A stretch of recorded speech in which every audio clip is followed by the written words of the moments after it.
Muy buenas tardes, acá estamos revisando la palabra. Eh, Ayer sí, terminamos lo que yo creí que habíamos terminado de una lectura eh, siguiendo el concepto, la palabra de revelación, ¿no?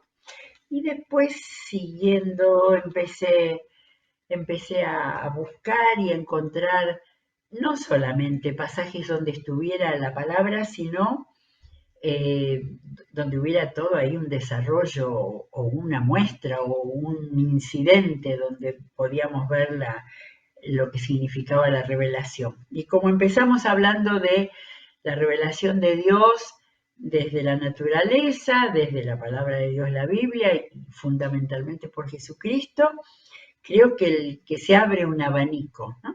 Vamos a terminar hoy, pero en algunos casos no vamos a leer solamente un versículo donde esté la palabra revelación, revelar, revelado, sino viendo algunos ejemplos que nos da la misma palabra, ¿no? Lo primero, recordar el versículo que sí leímos en el tema anterior, eh, tan interesante de Amós. eh, Creo que con este tema de la revelación, de las revelaciones, de cómo Dios se ha revelado, tenemos que valorizar la lectura de los profetas, ¿eh? No solo de los grandes, que son los que quizás nos gustan más por sus maravillosos versículos, pero lo de los profetas de cortos en su extensión, pero en muchos casos con fantásticas figuras del lenguaje, con un nivel poético extraordinario, usando todos los tipos de recursos. Estoy acá en Amós y veo el capítulo 3, preguntas, preguntas, preguntas, preguntas. Ese es un recurso literario, ¿sí? Para poder dar una gran enseñanza, para en muchos casos, bueno, en este caso también, donde después el Señor habla y aparece una afirmación que es muy importante. Amós 3:7 dice, en verdad, y viene después de todas esas preguntas, así que miremos todas las preguntas de Amós 3. Dice, en verdad, nada hace el Señor omnipotente sin antes revelar sus designios a sus siervos los profetas. Así que el título de hoy, que es lo que nos fue revelado, primer punto es esto, de que Dios mismo, que todo lo que Él hace, lo damos vuelta, dice nada de lo que el Señor omnipotente hace, vamos a decir, todo lo que el Señor hace, antes reveló sus designios a sus siervos los profetas.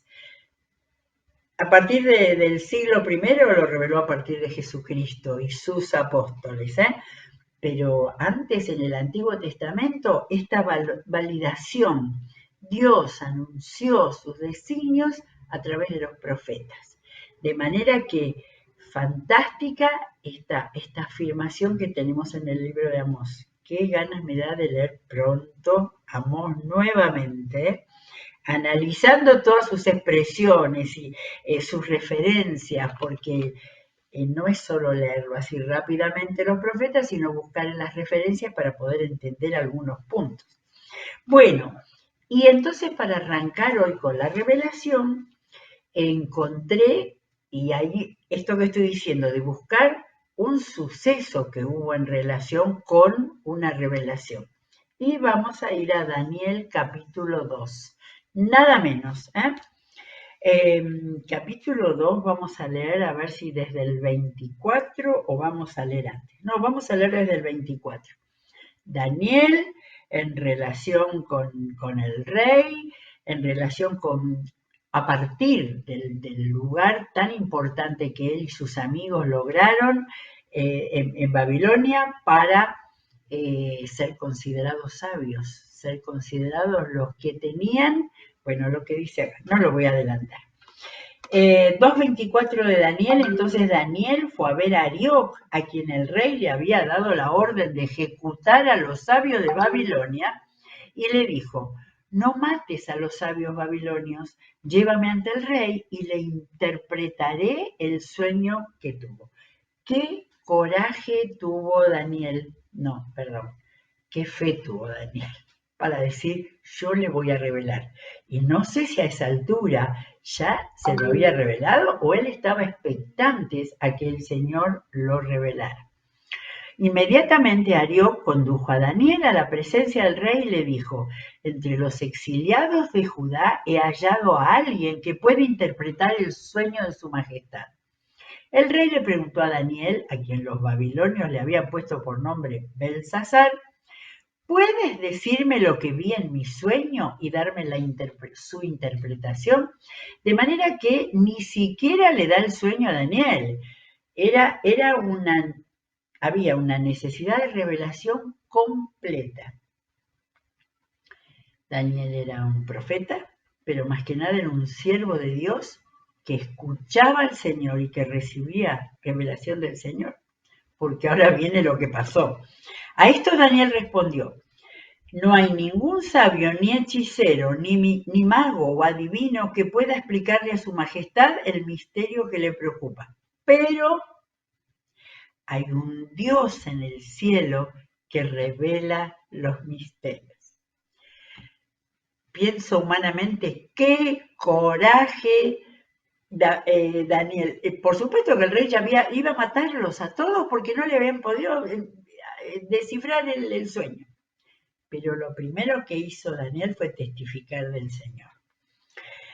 Ese Dios le ha mostrado a usted lo que tendrá lugar en los días venideros. De manera que ahí le dio el final de la revelación. Estos son el sueño y las visiones que pasaron por la mente de su majestad mientras dormía. Allí en su cama, su majestad dirigió su pensamiento a las cosas por venir, y el que revela los misterios le mostró lo que está por suceder.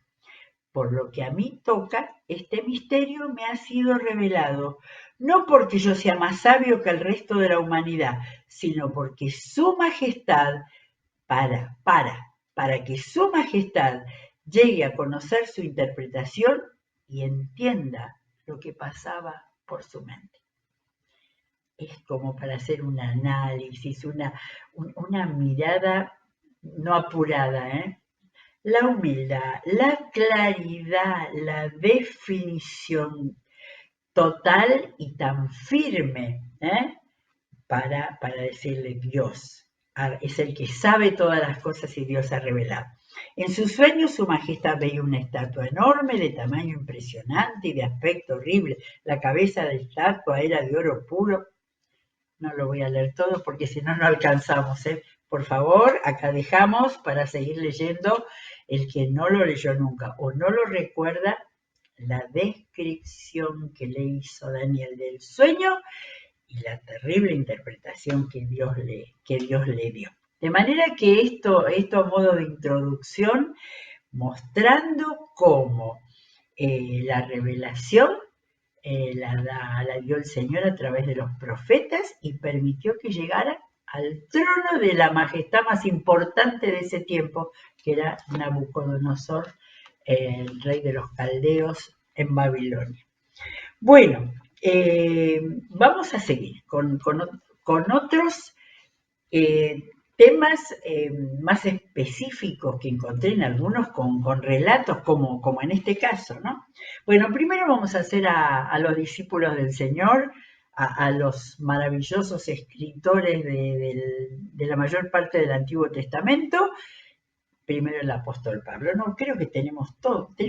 Hoy encontré todo del apóstol Pablo. Cuando empieza la carta a los Romanos 1:16, que es esa carta extraordinaria que escribió, porque le escribía a Roma donde no había ido y donde había algunos judíos convertidos al cristianismo y gentiles que se estaban acercando, de manera que ahí desarrolló desde el Antiguo Testamento todo lo que significaba la ley, la gracia, la fe. Bueno, 1:16 dice: a la verdad, no me avergüenzo del Evangelio, porque es poder de Dios para la salvación de todos los que creen, de los judíos primeramente, pero también de los gentiles. De hecho, en el Evangelio se revela, ¿qué dice primero? Ya habló de la salvación y de los que creen, o sea, de la fe, de la salvación y de la fe. Ahora dice, en el Evangelio se revela la justicia que proviene de Dios, la cual es por fe de principio a fin, tal como está escrito, el justo vivirá por la fe. Corazón de esta carta a los romanos, donde tiene tanto que explicarle a los judíos, pero también, como dicen sus primeras palabras, que es para que también los gentiles lo entiendan. Se revela por la fe, la salvación y la justicia de Dios. ¿Se acuerdan en lo que hemos leído de Isaías? Estaban siempre juntas, la salvación y la justicia. Bueno, muy bien. No encontré nada más en Romanos, pero vamos ahora a un tan interesante carta que es la de Gálatas. ¿Interesante en qué sentido? Aparte de por todo su contenido, sino por el hecho que tenemos muchos datos del apóstol Pablo que no están en el libro de los Hechos. Tengo primero Gálatas 1, 15 y 16, donde dice, donde está contando parte de su historia. Dice, Dios me había apartado desde el vientre de mi madre y me llamó por su gracia. Cuando Él tuvo a bien revelarme a su Hijo para que yo lo predicara entre todos los gentiles. Y ahí dice que no consultó a nadie, que no habló con los apóstoles. Hay todos unos datos muy interesantes de saber, que me estoy dando cuenta, cuando insiste tanto en que no habló primero, ¿no?, con los grandes apóstoles, es porque la revelación la tuvo directamente de Jesucristo. Por eso marqué para volver a leer dónde está la conversión de Pablo. Hechos 9, y lo que ahí tenemos que dijo el Señor, que ahí sí lo tenemos, cuando Ananías decía, Señor, no, ¿cómo lo voy a hablar a este que está matando a los cristianos? Ve, le dijo el Señor, porque este hombre es mi instrumento escogido para dar a conocer mi nombre tanto a las naciones y a sus reyes como al pueblo de Israel. Yo le mostraré cuánto tendrá que padecer por mi nombre. Esto es revelación. Primero, revelación para Ananías, que tuvo que superar el terror que le producía tener que ir a ver a Saulo de Tarso. Él no sabía que ya era Pablo. Y la revelación dada a Ananías de lo que iba a hacer el apóstol Pablo luego. Cuando dice, yo le mostraré, le estaba diciendo, y después le voy a revelar cuánto tendrá que sufrir por mi nombre. Impresionante, las cosas que uno ha leído 1000 veces, y sin embargo, cuando uno se para a mirar a ver qué estaba Dios revelando, aparecen nuevos elementos. Bueno, no sé si tengo algo más en Gálatas. No, ese dato, porque hay más cosas en Gálatas que cuenta. Por ejemplo, acá Pablo dice que estuvo 3 años. De esos 3 años no hay relato, no hay escritura, todavía no hay nada. 3 años Dios lo estuvo preparando, ¿sí? Muy bien, dice que había estado en Arabia, y después de 3 años, ¿sí? No hay demasiados detalles. Muy bien. Entonces, en Gálatas nos había hablado Pablo que él sabía que Dios lo había apartado del vientre de su madre y me llamó por su gracia. Esto es revelación que él recibió. Era aquel que iba con cartas de permiso para perseguir a los cristianos. Y Dios después le dio una revelación de que desde el vientre de su madre lo había elegido y para qué lo había elegido. Hasta su fin le contó. Bien, tengo en Primera de Corintios, los Corintios, y creo que estoy a punto de anunciar que la próxima que vamos a leer es Primera de Corintios. Es una carta difícil, pero muy reveladora, ya que estamos hablando de revelación. Primera de Corintios 15, 51, y no vamos a adelantar demasiado porque hay que leer cuidadosamente todo el capítulo, pero está hablando del fin, de cómo va a ser, ese capítulo 15 lo vamos a desmenuzar. Pero tomamos eso solamente, dice, fíjense bien en el misterio que les voy a revelar, algo que él ya sabía. No todos moriremos, pero todos seremos transformados. ¿Sí? Y ahí explica qué va a pasar en la segunda vuelta de Jesús y de qué manera esto quiere decir no va a haber muerte definitivamente. Está hablando de vida eterna, pero acá está dando una pequeña explicación más. Seremos transformados. ¿Eh? Bien. Y en segunda de Corintios, a ver si lo tengo acá. No lo puse acá, 2 Corintios 12, que también vuelve a hablar de este tema. Vamos a encontrar el 1, claro, acá también 2 Corintios, donde cuenta más cosas. Miren, me veo obligado a jactarme, aunque nada se gane con ello. Pablo jactándose, pero es que va a abrir su corazón y va a contar cosas que no se las contó ni a los efesios, ni a los filipenses, ni a los colosenses, ni a Tito. Y entonces ahí dice, paso a referirme a las visiones y revelaciones del Señor. Acá es donde dice que el Señor lo llevó al tercer cielo y tuvo revelaciones, que no las cuenta, dice que no se nos permite expresar. Pero esto está validando de una manera la relación que tenía el apóstol Pablo con Jesús, de manera de haber sido el último de los anticristianos, haber llegado a ser aquel a quien Dios le había mostrado cosas que no le mostró a ningún otro, por lo menos de lo que sabemos. 6:12 dice eso. Y después en el 17,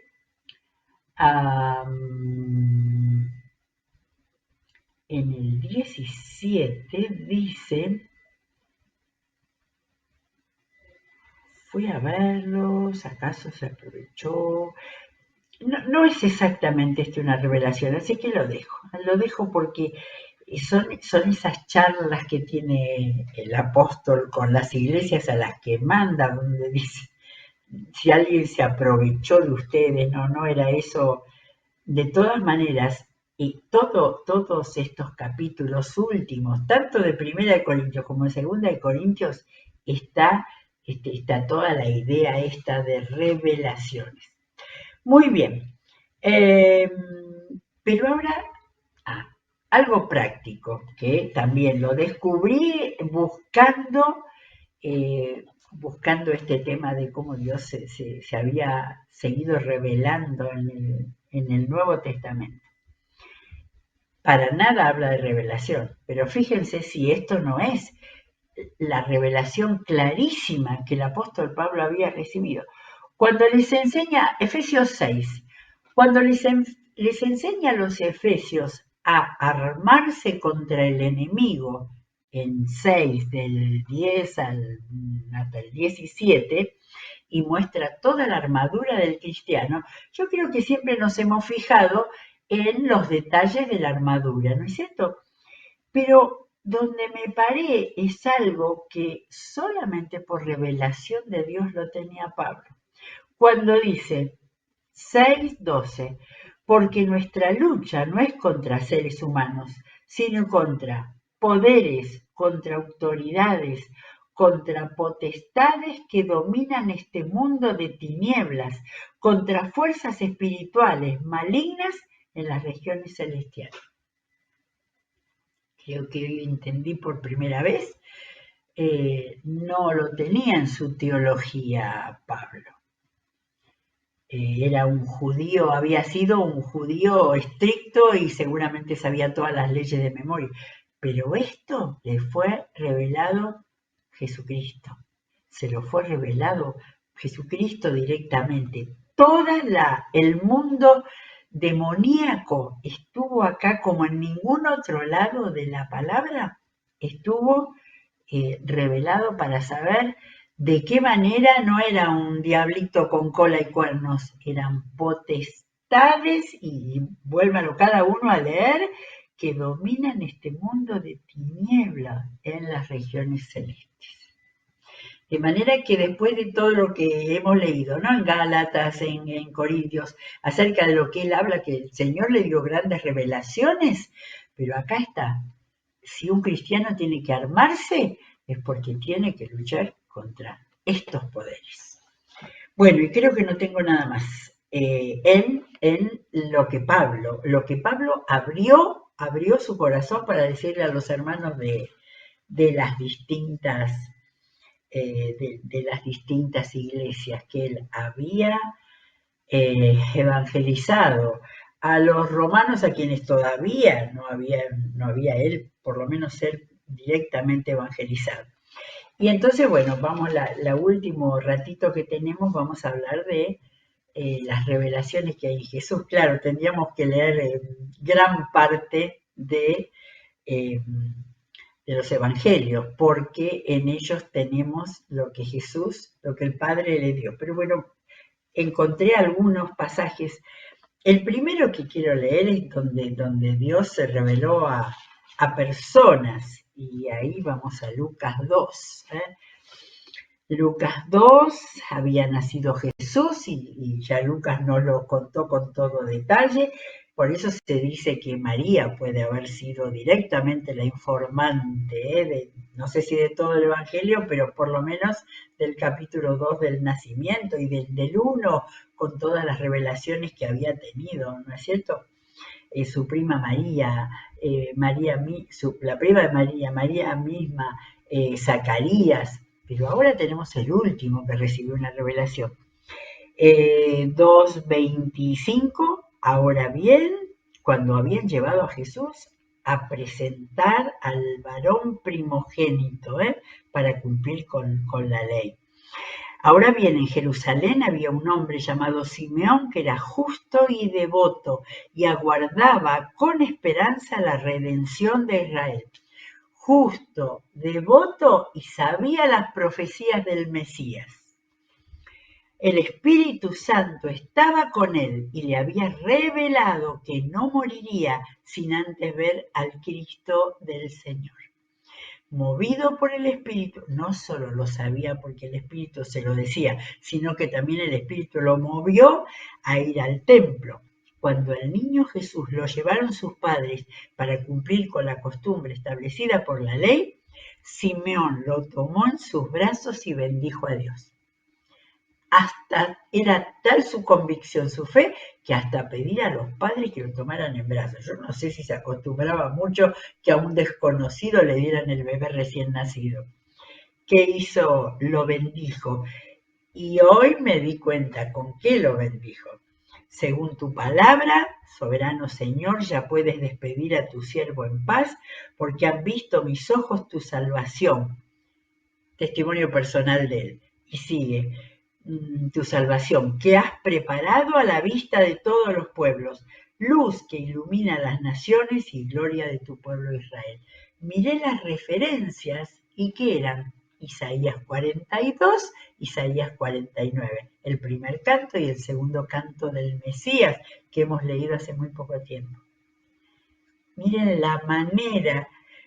A ver, yo no sé si me equivoco al decir esto, era el único judío que tenemos acá claramente, explícitamente en el Nuevo Testamento que recita en persona, recita el canto primero y el canto segundo del Mesías. Impresionante. Lucas 12, leímos entonces el testimonio de Simeón. Pero después tengo pequeños pasajes de los evangelios. A ver, Marcos está también en Lucas y creo que está en el Sermón del Monte, pero tome el de Marcos. Cuando Marcos, no, cuando cuenta, porque lo tengo como palabras de Jesús, lo tengo en rojo en mi Biblia, enseñanza de Jesús sobre la lámpara. ¿Acaso se trae una lámpara para ponerla debajo de un cajón o debajo de la cama? ¿No es por el contrario para ponerla en una repisa? No hay nada escondido que no esté destinado a descubrirse. Tampoco hay nada oculto que no esté destinado a ser revelado. Y por ahí uno puede quedarse con eso, ¿no? Con que eso que ha quedado como un refrán, ¿no? Que todo lo oculto sale a la luz, se sabe, los secretos escondidos se llegan a saber. Ahora, qué poco entiendo esto si me quedo solamente con eso, porque eso era como una aplicación a la vida concreta.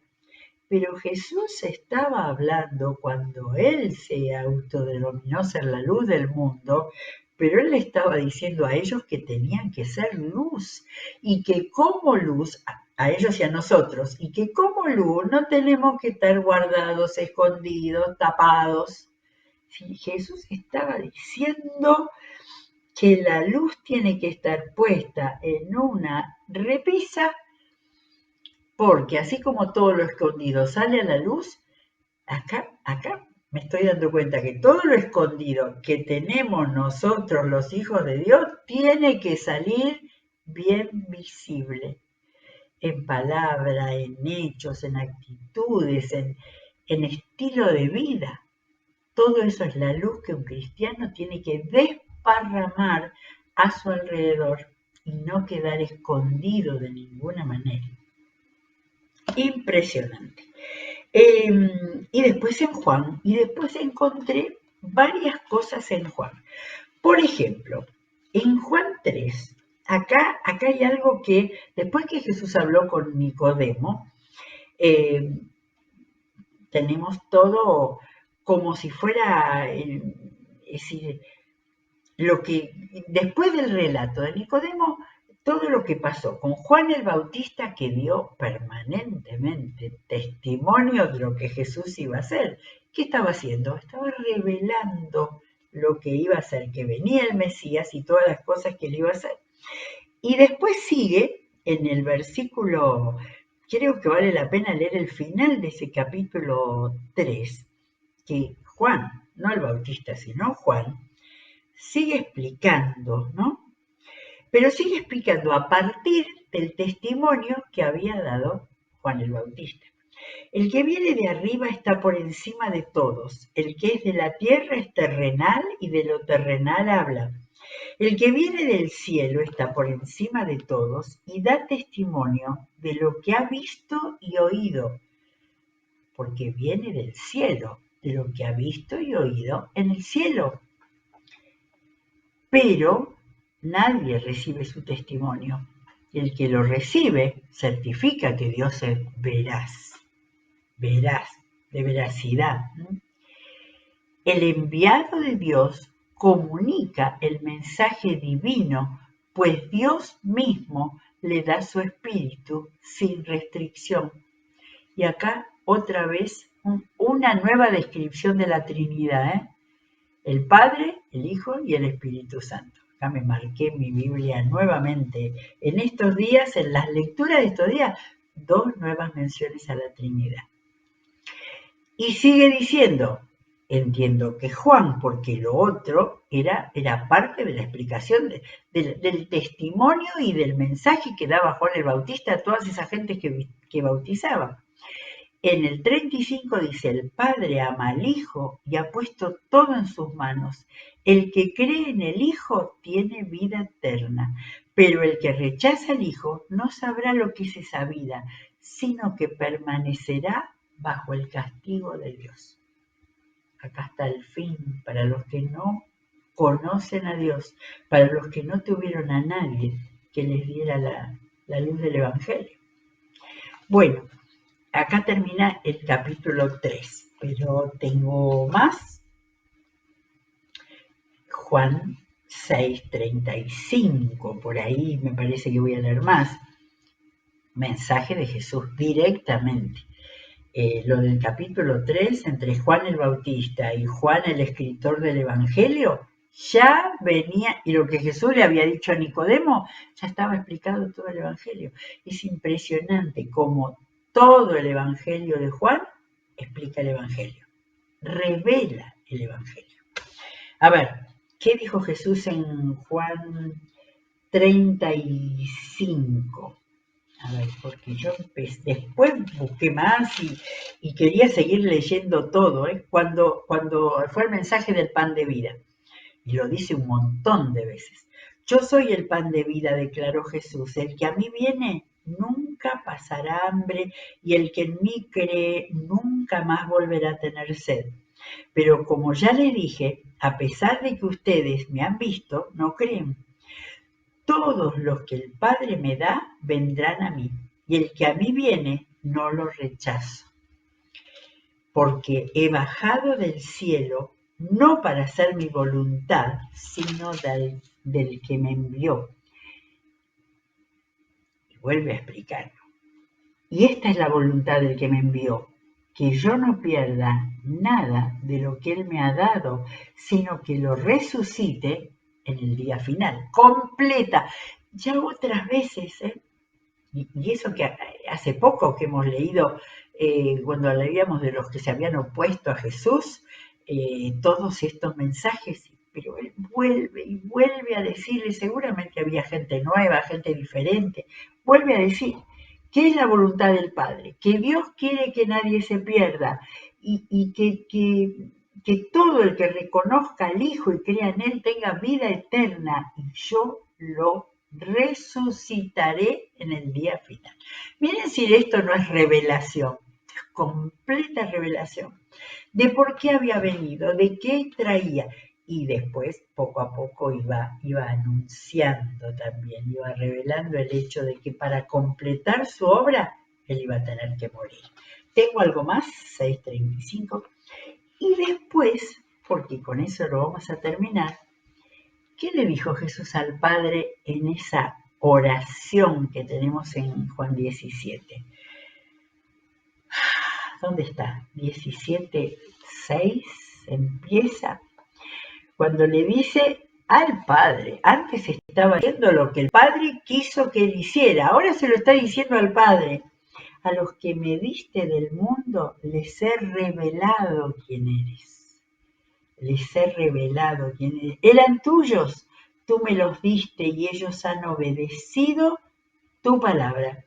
Ahora saben que todo lo que me has dado viene de ti, porque les he entregado las palabras que me diste. Les he entregado, les he revelado las palabras que me diste. Y ellos las aceptaron. Saben con certeza que salí de ti y han creído que tú me enviaste. Y después ruega por ellos y ruega por los que van a venir después hacia nosotros. Bueno, gracias a Dios porque toda la Biblia es una revelación. Y esto es lo que hay que entender, por eso hay que leer toda la palabra, aún pasajes que pueden resultar medio pesados por descripciones o cosas así, pero todo es revelación y todo nos muestra a Dios. Y Jesucristo fue Dios que vino al mundo a completar la obra de la salvación. Bueno, fantástico, y terminamos el tema de la revelación, pero ¿cuánto da? Estoy seguro que cada uno va a seguir encontrando. Cada vez que Jesús habla, que los apóstoles hablan o que algún profeta habla, donde se está abriendo y revelando lo que Jesús iba a ser y hacer. Y mañana seguiremos con algún otro concepto, creo. Que Dios los bendiga. Será hasta mañana.